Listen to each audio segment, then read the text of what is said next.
Pemirsa, saat ini kita kembali bergabung dengan Purnawiran Polri Bapak Bekto Suprapto untuk membahas mengenai jalannya sidang lanjutan terhadap terdakwa Hendra Kurniawan. Selamat siang Bapak, kembali bersama kami Bapak. Bapak, tadi kita sempat membahas mengenai Propam Polri, polisinya polisi. Nah, ini menjadi pertanyaan Pak, intervensi bagaimana pengaruh atau intervensi Propam Polri dalam menangani kasus yang melibatkan polisi juga? Iya, ini menjadi sesuatu yang krusial, ya, krusial di dalam bagaimana polisi dapat bertindak profesional. Ya, profesional itu sesuai dengan keahliannya, ya, sesuai dengan kaidah-kaidah yang berlaku dan mandiri. Ini masalah intervensi ini menyangkut masalah kemandirian. Jadi bagaimana mengungkap kasus ini, ya, baik ya kepada penyidik yang memeriksa sesama polisi anggota Propam ini perlu kemandirian. Kalau di awal-awal ya terjadi menyembunyikan sesuatu dan sebagainya, itu sangat dimaklumi karena posisi Pak Ferdi Sambo itu adalah polisinya polisi. Saya ulangi, komandannya polisinya polisi. Itu powerful, ya, itu di Mabes Polri. Tapi kan Pak Kapolri sudah bertindak, ya, dicopot jabatannya. Yang pertama dinonaktifkan, dicopot, kemudian ditahan. Ini seharusnya sudah harus dapat menghilangkan barier penghalang kaitannya dengan mempengaruhi ini. Ini khusus topik kasus orang-orang yang sedang disidang. Ya, jadi bariernya itu sebenarnya sudah dihilangkan. Tapi juga mungkin masih ada, ya, kekuatan sisa, ada loyalis, ya, atau nanti ada perasaan saling sandera, ya, kan bisa saja orang yang memeriksa itu pernah ditolong oleh Propam dalam prosesnya, dilaporkan oleh masyarakat, ya. Propam bisa dalam ini punya catatan, ya, kemudian itu bisa mempengaruhi, awas ya, nanti kamu sekarang periksa saya, nanti berikutnya saya yang akan periksa kamu, ya, karena Propam ini juga punya catatan polisi-polisi, khususnya polisi penyidik yang meriksa dia. Jadi ini bisa saling sandera, ini yang harus dibongkar, ini yang harus dihilangkan. Ya, upaya secara formal sudah, tetapi ya dalam kenyataan ini masih bisa saling sandera, bisa saling mempengaruhi, bisa saja atasan, ya, yang bertanggung jawab terhadap penyidikan ini itu juga punya utang budi sama Pak Sambo, punya utang budi sama perwira yang sekarang sedang terlibat. Ini hanya saya berbicara kemungkinan, ya, banyak kemungkinan terjadi, sama seperti banyak kemungkinan akan terungkap di sidang pengadilan ini yang belum terungkap di dalam BAP, ya. Ingat, sekarang pemeriksaan saksi. Pemeriksaan saksi itu yang benar adalah yang dinyatakan oleh saksi di sidang pengadilan. Ini yang satu. Yang kedua, yang namanya saksi, memberikan keterangan saksi itu hanya saksi yang melihat sendiri, yang mendengar sendiri, yang mengalami sendiri kasus tindak pidana itu. Jadi kalau ada orang ngaku-ngaku sebagai saksi, padahal dasarnya adalah katanya itu bukan masuk dalam keterangan saksi sebagai alat bukti yang diatur di dalam undang-undang. Ya, karena upaya-upaya itu juga bisa terjadi. Ini majelis hakim untuk profesional, itu tidak terpengaruh oleh intervensi siapapun, ini harus dipegang. Ya, ini harus dipegang. Ya, Jadi saksi-saksi ini betul-betul memberikan keterangan sesuai dengan persepsinya. Ya, karena satu fenomena, satu kejadian, katakanlah pada waktu terjadi eksekusi penembakan, ada 1, 2, 3, 4 saksi dan sebagainya, faktanya bisa berbeda. Bergantung dari persepsinya, bergantung dari pengetahuannya, bergantung dari pengalamannya. Majelis hakim ya dengan penasihat hukum sekarang berusaha untuk dan jaksa penuntut umum untuk mengetahui fakta-fakta yang disampaikan saksi ini yang paling mendekati kejadian. Itu yang sedang kita proses, kita nikmati bersama melalui sidang-sidang yang kebetulan ditayangkan di televisi ini.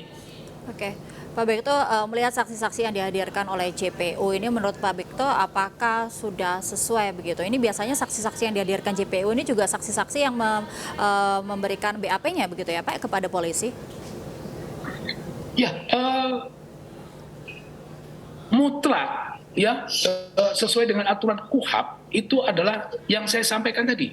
Yang namanya keterangan saksi di sidang pengadilan itu yang melihat sendiri, mengalami sendiri, mendengar sendiri. Yang di luar itu untuk apa dihadirkan di sidang pengadilan? Saya melihat jaksa masih yang dihadirkan masih sesuai dengan aturan KUHP. Ya, kita lihat aturan KUHP pasal 1 angka 26 atau berapa itu. Jelas. Lihat sendiri, dengar sendiri, mengalami sendiri. Yang katanya itu bukan masuk kategori sebagai keterangan saksi. Tidak bisa diangkat sebagai salah satu alat bukti yang diatur di dalam KUHP untuk memutus suatu perkara. Oke. Berkaitan dengan saksi ini Pak, kemarin kan juga dalam persidangan sebelumnya di kasus yang melibatkan Verdi Sambo CS ini saksi Kamarudin yang mana merupakan kuasa hukum dari Brigadir Joshua ini menyatakan bahwa PC ini menembak Joshua. Nah, ini ada fakta baru begitu Pak. Menurut Bapak bagaimana keterangan yang disampaikan oleh kuasa hukum Brigadir J ini Pak? Karena kita tahu itu baru. Pertanyaan saya, apakah Kamarudin itu ada di TKP? Tidak. Ini pernyataannya tidak akan menjadi keterangan saksi yang diatur di dalam KUHP. Ya, Kamarudin Hidayat selaku penasihat hukum dia hanya mengumpulkan katanya-katanya. Itu tidak masuk kategori sebagai keterangan saksi. Berarti tidak kredibel ya Pak ya?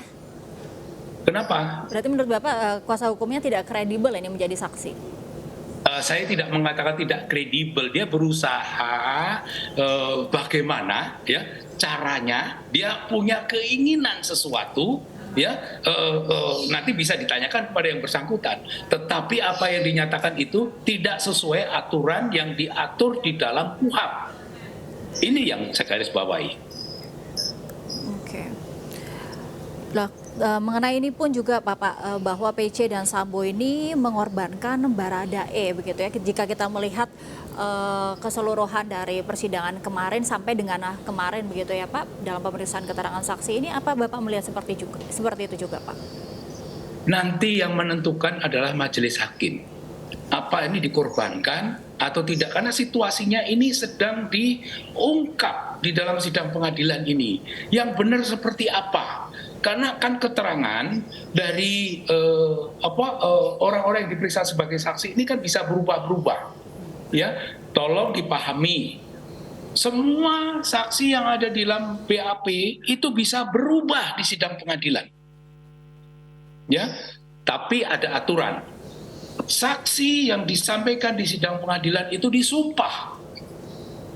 Ya, kalau dia nanti ketahuan berbohong itu tidak pidana karena disumpah. Ancaman hukumannya 7 tahun. Baik, jika keterangannya di BAP dan juga di persidangan ini berbeda, ini seberapa besar pengaruhnya Pak Bekto? Ya, itu sangat bergantung dari kepiawaiannya, ya, kelihayannya para penasihat hukum, JPU dan majelis hakim untuk melihat. Semuanya membaca BAP. Ya, BAP itu bisa waktu diperiksa polisi kondisinya A, waktu di sidang kondisinya B. Tapi harus diingatkan mereka semua bahwa mereka disumpah ya, sebelum memberikan kesaksian itu disumpah. Dan akibatnya kalau dia berbohong di sidang pengadilan, di polisi bisa aja bohong karena orang boleh berbohong, ya. Itu aturan KUHP, orang boleh berbohong, tapi di sidang pengadilan jangan bohong. Makanya saksi, ya, di dalam BAP itu bisa saja berbeda dengan saksi di sidang pengadilan karena terikat sumpah, ada ancaman hukumannya. Itu yang harus dicatat.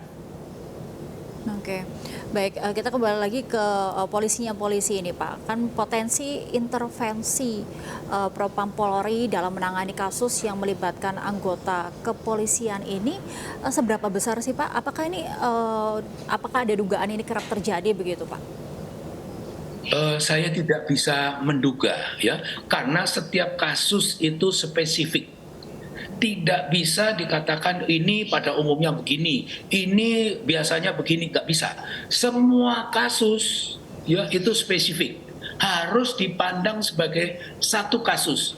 Penyidikannya juga demikian, sidangnya juga demikian, ya. Jadi tidak bisa ini disimpulkan. Itu kesimpulan itu tidak mempengaruhi nanti majelis hakim untuk menentukan hukuman, ya.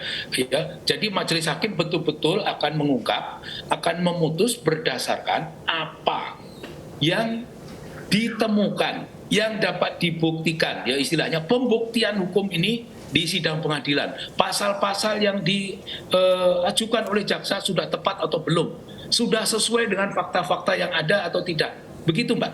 Oke, berarti ini ada, jika saat ini Pak, kita kan sedang mendengarkan keterangan saksi, ini ada kemungkinan keterbukaan juga bisa menimbulkan fakta-fakta baru ataupun tersangka baru dan lain sebagainya begitu ya Pak? Sangat mungkin ada fakta baru, ada tersangka baru, sangat mungkin. Hal tidak terduga bisa terjadi, ya, bisa terjadi dalam sidang pengadilan. Ini tinggal kita nunggu bagaimana lihainya penasihat hukum, bagaimana lihainya jaksa, ya, bagaimana lihainya majelis hakim. Oke. Lantas ini apa yang dicari begitu Pak, yang ingin dikonfirmasi biasanya oleh kuasa hukum supaya nantinya bisa meringankan sedikit hukuman dari para terdakwa ini? Itu memang pekerjaan penasihat hukum itu pada dasarnya sesuai hukum adalah memberikan hak-hak tersangka, hak-hak terdakwa itu 100%. Tapi juga tidak bisa dipungkiri adalah tujuannya itu bisa bagaimana supaya terdakwa ini bebas, atau setidaknya terdakwa ini dikurangi hukumannya. Ini secara fakta. Kita lihat tadi perbincangan tadi, ya. Ada upaya supaya perbincangan yang sebelumnya, ya, Verdi Sambo dengan istrinya Putri supaya disatukan. Nah, ini siasat, ya. Ya, ini siasat supaya kita tahu semua, masyarakat supaya tahu, ya. Kalau nanti disatukan, ya, itu akan sangat merugikan. Kenapa? Karena pada saat diperiksa nanti statusnya sebagai apa? Begitu sebagai saksi, istri akan menolak kesaksian, memberi kesaksian. Karena itu hak hukum. Ya, apakah itu istri, apakah itu suami akan menolak. Itu akan merugikan proses pengadilan. Jadi saya bersyukur melihat ini dan itu ditolak, ya. Bahwa tetap harus dipisah. Kalau si Kuat Ma'ruf dengan si Ricky Rizal dan sebagainya, itu saya berpikir logika hukum itu masih masuk akal. Tapi kalau suami istri, yang satu jadi terdakwa, yang satu jadi saksi, disatukan dan sebagainya, itu akan banyak kerugiannya. Karena nanti di tengah jalan langsung bisa berubah dan tidak mau bersaksi, itu bisa sangat merugikan. Oke, Pak Bekto, jika dalam persidangan obstruction of justice ini hasilnya nanti apakah berpengaruh juga terhadap hukuman yang nanti bisa dikenakan kepada Verdi Sambo, Pak? Karena kan ini dua kasus berbeda, terdakwanya berbeda. Bagaimana korelasinya, Pak? Harus kita pahami, ya, harus kita pahami. Kita lihat nanti dakwaan jaksa, sidang pengadilan ini pasalnya pasal apa. Ya, Verdi Sambo untuk satu kasus dia adalah merencanakan pembunuhan. Merencanakan pembunuhan ini sebagai apa? Sebagai yang menyuruh melakukan. Bahasa kerennya itu mastermind. Kan begitu. Di kasus yang lain ini tidak boleh disatukan. Ya, di kasus yang lain Verdi Sambo adalah melakukan penghalangan penyidikan dengan cara memerintahkan anak buahnya, ya, untuk dengan pikirannya skenario CCTV ini harus dihilangkan. CCTV yang sudah diserahkan ke Polres Jakarta Selatan harus diambil dan sebagainya. Yang ini harus diganti dan sebagainya. Ini bisa seluruhnya oleh Verdi Sambo, tapi bisa juga sebagian oleh anak buah Verdi Sambo. Jadi masing-masing perannya, masing-masing di dalam nanti kasus ini perannya sendiri-sendiri. Peran sendiri-sendiri itu sesuai yang terbukti dalam pembuktian di sidang pengadilan itu mempengaruhi berat ringannya hukuman yang dijatuhkan oleh majelis hakim. Gitu, Angel. Baik. Berarti kita masih harus menunggu bagaimana perjalanan sidang ini.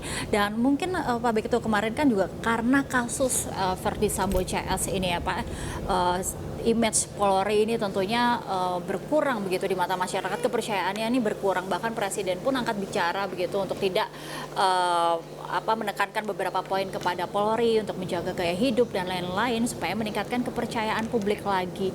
Nah ini bagaimana Pak Bekto ingin mungkin memberikan wejangan begitu kepada Polri, dan bagaimana tanggapan Pak Bekto atas pernyataan atau nasihat dari Presiden kepada Polri?